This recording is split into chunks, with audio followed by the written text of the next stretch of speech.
Hey, you guys. Happy Wednesday. It's what? Hump day. Yes. Listen, it's your girl, Dr. V, and I just had to come on and share some things with you guys. Let me know who's here and let me know where you're tuning in from. Let me know who's here and where you are tuning in from. What's your city, your state, your country? Where you at, boo? Where you at? I want to know where you are.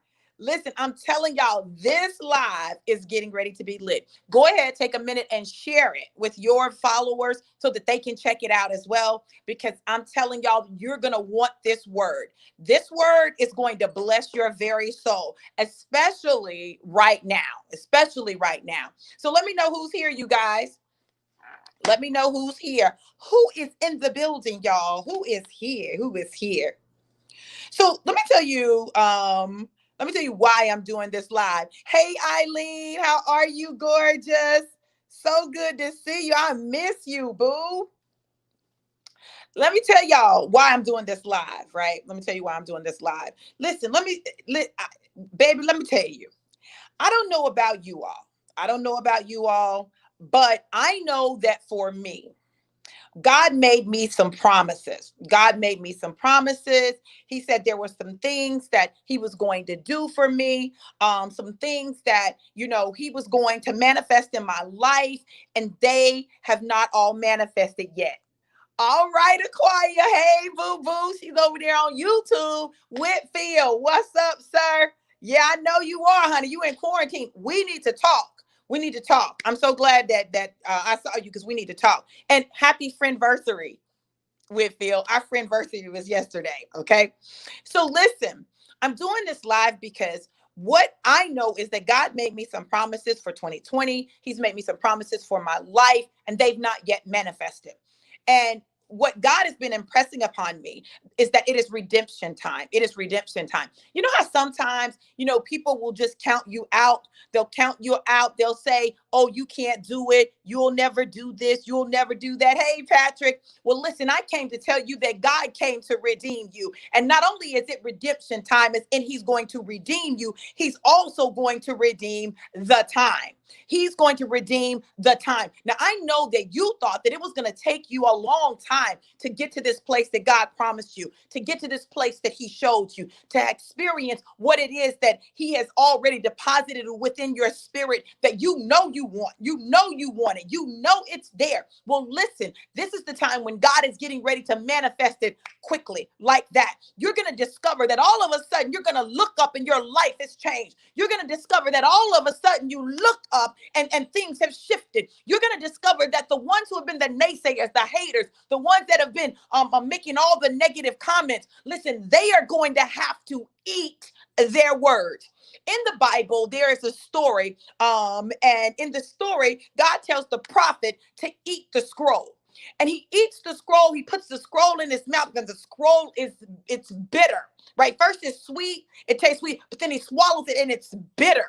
It's bitter. There are people who are going to eat their words and they're going to be bitter. They were sweet to them when they came out, but they're going to be bitter when they go down because they will have to eat them. Now, this is what you've got to do during this time.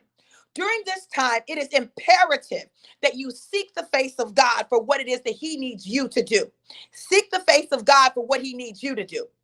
You don't have time to be worried about everybody else. You got to seek God's face for what you need to do. And you got to know who you are in him. See, there's power in knowing who you are in him. The other day when I did the video that dealt with Kevin Samuels, listen, those men been coming for me on my YouTube, coming for me. No high value man wants you. You're delusional. You've been married 5 times, 5 failed marriages, 7 kids. Oh my God. Only a simple want you. Like all of these comments, all of these negative comments. And let me tell you what God said. God said, I'm going to allow the things that have been in people's hearts to be manifested and shown. And then I'm going to show you how I'm going to redeem you. See, God is a great redeemer. The good news is I'm strong enough. My skin is thick enough that I don't have to let that stuff move me, right? Because I know who I am. And I know who be in my inboxes. Anyway, so listen, you got to know who you are in God. You got to know who you are in God. Hey, Ophelia, how are you? When you know who you are in God and God determines your identity, all this stuff that's external that people do, like you're not moved by that. Now, this is the key. You know what I learned about myself? I absolutely have to have a high value man, but that man's high value is not determined by how much money he makes. See, money can come and go, but a man with character, a man with integrity, a man who knows how to love, a man who does not have mommy issues and doesn't hate Black women, a man who has vision, who has goals, who has work ethic, who has grind. Oftentimes, those men may not have hit six figures yet, but it's not because they're not high value. It's because there's some pieces that are missing in their life. And when they get with the right woman helps them get to that place. See, we get so confused about stuff. We think everything is about money. But can I tell you something? And this is really sad, but this is what I've observed. This is just my observation. A lot of times the men who consider themselves high value men are men who have a lot of insecurities. I notice a lot of them don't have their pictures on their even their YouTube profile. So you're making all these comments, but you don't even have your picture up there. What you look like? How much money you make? What's your standard, your status? What are your goals, right? Sometimes these men that women say, oh, I just want a six-figure man, and they get that six-figure man, and he is abusive, mentally abusive, financially abusive, spiritually abusive. Listen, you can miss me with that. The man I need, and I'm just talking about me, right? I don't care anything about other people's definition of high value. High value for me is a man who has vision, a man who has vision, and his vision is a 6, 7, 8 figure vision. A man who has goals and he knows how to accomplish them. A man who has work ethic. He's not afraid to do what he's got to do in order to take care of his family or position himself to accomplish his goals, right? See, a high value man for me is a man who knows how to love me and love my children and my family because they're important to me. See, I'm real clear on who I am. I'm real clear on what I'm capable of doing, what I can do, right? And what I need or don't need a man for. You see, it's not that I don't need a man in my life. I don't need just any man in my life. I've done that. So no one can attack me with that and make me feel some type of way. I've learned how to be confident in who God has made me. Those men are fools who criticize you. Listen, Robert, they don't know. They don't know what they don't know. They don't know what they don't know. What's up on Periscope? How you doing?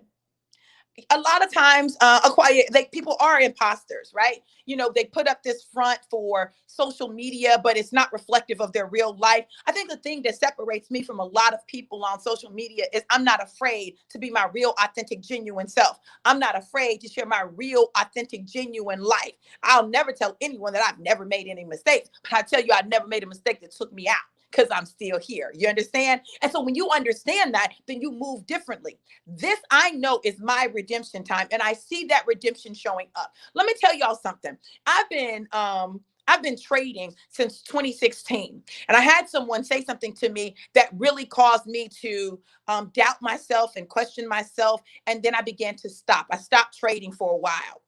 Hey Kim, what's up out of Delaware, girl? I started doubting myself. Well, let me tell you what has happened for me. What has happened for me is I had to have this whole cathartic experience where God really dealt with how deeply that injured me. I had to have this whole experience where God began to minister to me in that place of hurt. And come on now, choir, you better say it. Come on. And when I did that, and I began to release those word curses that were spoken over me, release the hate, the anger, the bitterness from that situation, all of a sudden I took off. All of a sudden I'm calling trades and trades are hitting like this. We're catching 90 pips. We're catching 60 pips. We're catching, yeah, listen, we're just catching pips. We're catching so many pips, they've nicknamed me Dr. Pips. Listen, I'm telling you, we catching pips. We're catching pips. People's confidence is being increased. They're understanding that Forex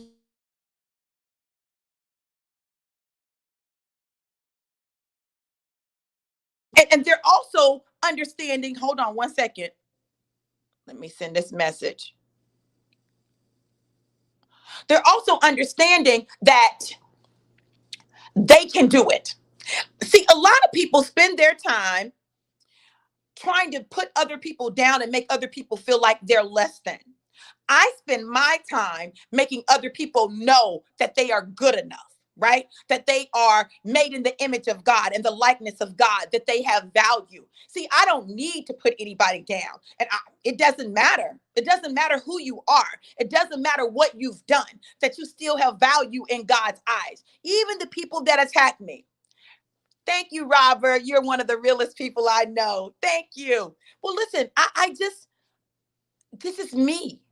See, people spend so much time being consumed by other people's opinions and thoughts about them that they change who they are. They make up stories. They create images and fantasies. Listen, that's not the life I want.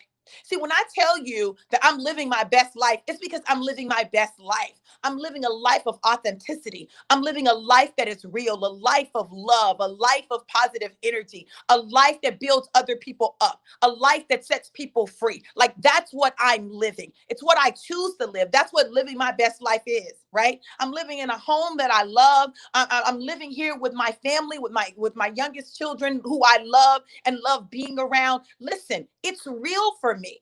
Now, I'm real clear. I'm not typical in any sense of the word.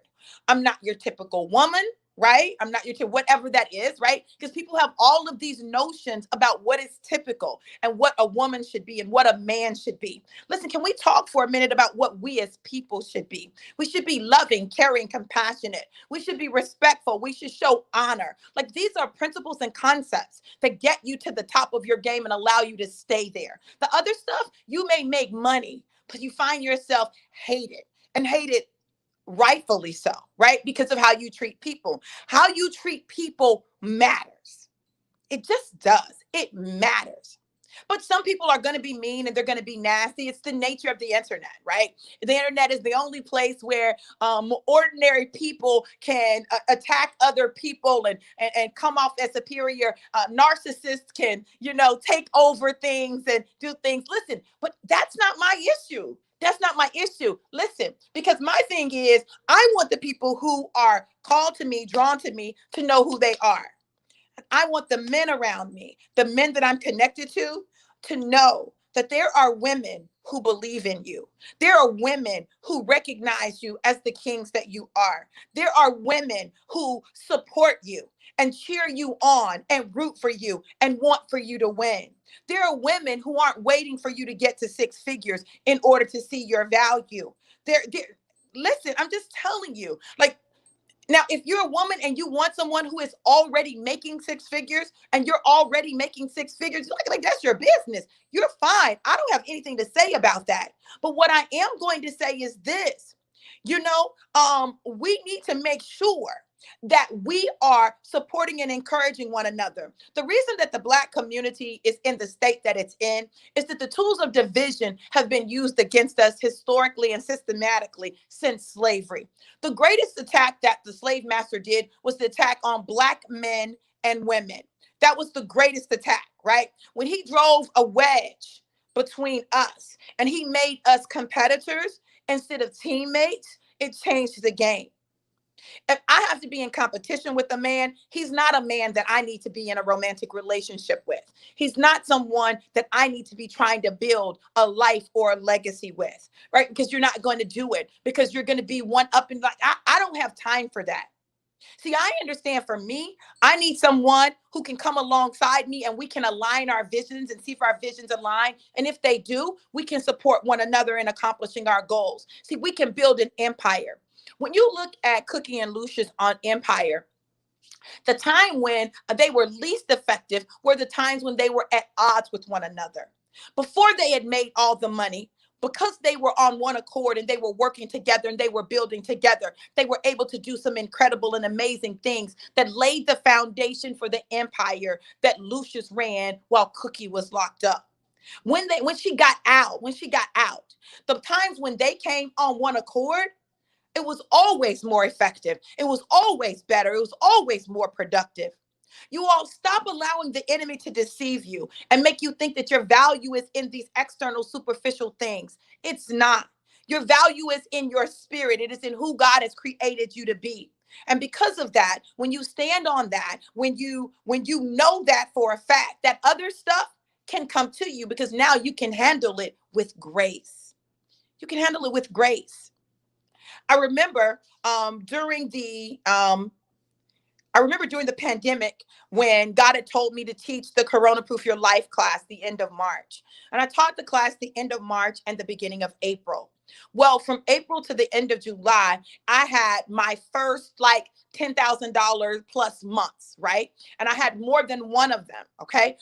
During that time, I was able to make over $32,000, right? And what it did was it just proved to me that what I was teaching actually worked. Now I don't say it to brag, but I say it because a lot of times we think that things aren't possible for us because it hasn't happened yet.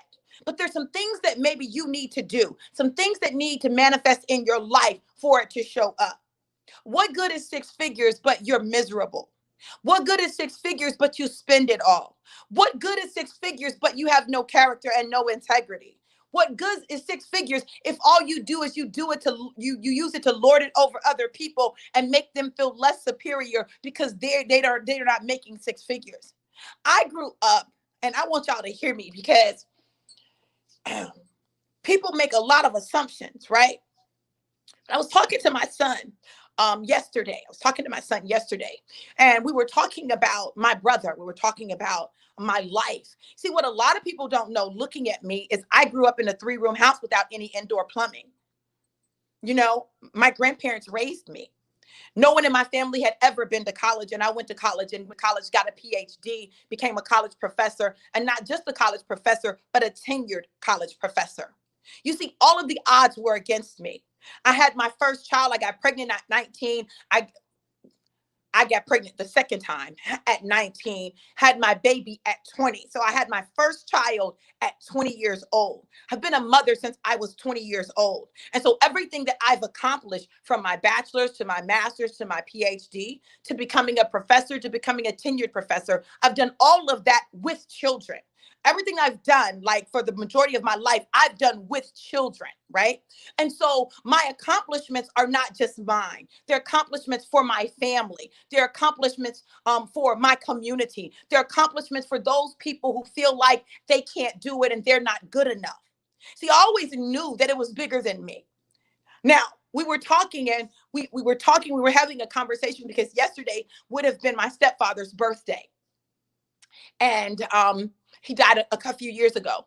Um, So December, the beginning of December is a little crazy for me because December 2nd would have been my grandfather's birthday, who raised me, right? He died when I was in high school. December 4th would have been my brother Travis's birthday. He died my senior year, right before I graduated at the age of 14. And then December 8th is my stepfather's. And I called him Daddy Glenn now. Like, I never called him my stepdaddy, but he was Daddy Glenn to me. My second daddy would have been his birthday, right? You know, I've suffered a lot of loss. In fact, my senior year was rife with loss. And, you know, it was so much that it would have taken the average person out. I got pregnant. I had a full scholarship to the University of Kentucky. I got pregnant. I had an abortion. A few weeks after the abortion, my grandmother, who raised me, died. A few weeks after that, my 14-year-old brother drowned. According to the odds, I shouldn't be here today. I shouldn't have been able to finish high school. I shouldn't have definitely been able to go on and finish college. I shouldn't have been able to accomplish the things that I've accomplished. I know I am an anomaly. I'm not common. I'm not ordinary. There's nothing common or ordinary about me. But I am an overcomer story. I'm an overcomer story. I have overcome so many things, so many obstacles. I've been married 5 times, divorced, right? Married 2 times to the same man, right? I've overcome, and I don't look like what I've been through. And I don't tell my story as a way of getting sympathy. I tell my story because someone out there needs to know no matter how many times you've been married, you deserve love. And just because it hasn't worked yet doesn't mean it's not going to work. It simply means that you've got to do some work and you've got to figure out what's going on with you. Why are you picking who you're picking? What do you need to adjust in you? What's off in you? This year, as I'm exiting my marriage, because our divorce is not final, but as I'm exiting my marriage, I realized that there were some things from even from my childhood that were still haunting me and affecting how I saw myself and what I felt deserving of. And I had to deal with that stuff. Things from relationships early on in life that affected how I saw myself. And I had to deal with that. You all, I promise you, if you really want to experience the fullness of this redemption time, you're going to have to go back and you're going to have to deal with some things that maybe you haven't fully dealt with. The reality is we are like onions and layers get peeled off of us. And so what, yeah, we may have dealt with it on one level, but we may not have dealt with it at the core. We may not have gotten to the core yet. You ought to always be evolving, always be improving, becoming a better version of yourself, becoming a better you. See, I never want to be anybody else. It's so funny when people say, oh my God, you're like the next Oprah. And I'm like, no, I don't want to be Oprah. Not because there's anything wrong with Oprah. I respect what Oprah's accomplished, but I'm interested in being the best Dr. V that I can be. And I know for a fact Oprah can't beat me at being Dr. V, right? And no one can beat you at being you. Spiritually, when people talk about my prophetic gift and how I preach and how I minister to people, they said, oh my God, you're like a combination of Joyce Myers, that's the teacher, Paula White, X that, right? And Juanita Bynum, right? And I said, wow, look at that. It takes three other people to create one Dr. V. That says a lot. You've got to know that you have value. You got to know that God is for you. You got to know that it is redemption time. And you got to know that he's going to redeem the time. Don't miss what God is doing in this season because you're afraid or because you're holding on to old things or because someone said something negative about you. No, this is the time for you to man up. This is the time for you to woman up. Do an open, honest, and authentic evaluation of yourself. Make adjustments where you need to make adjustments and go get your life, your whole life totally. Take it back. Take control of it. Stand because someone is waiting for you to get in position. They're waiting for you to show up and they need you. You all listen, I've got to hop on a Zoom, but I wanted to share that with you. It's redemption time. You guys, if you're not following my YouTube channel, make sure you go follow my YouTube channel. It's Dr. Veronica Walters, Dr. V. Go subscribe to the channel. Check out my videos, like them, right? Share them, right? I want you guys to be a part of my journey. Listen, quiet as it's kept. God is getting ready to do some amazing things. And 2021, it's going to be an absolutely epic year for me. I want you to go on the journey with me. Listen, I love you guys. Oh, another trade just hit take profit. I'm not looking. I'm on here, so I didn't see it, right? Another trade just hit take profit. Boom, boom, boom, boom, boom. I think that's about 70 or 80 pips this morning. That's how we do it. Listen, if you want to know more about trading on the foreign exchange market, make sure you hit me up, get in my inbox, drop a comment, let me know, and I'll get with you. Listen, I love you guys to life and life more abundant. Have an absolutely amazing and epic day. Mwah! You deserve it.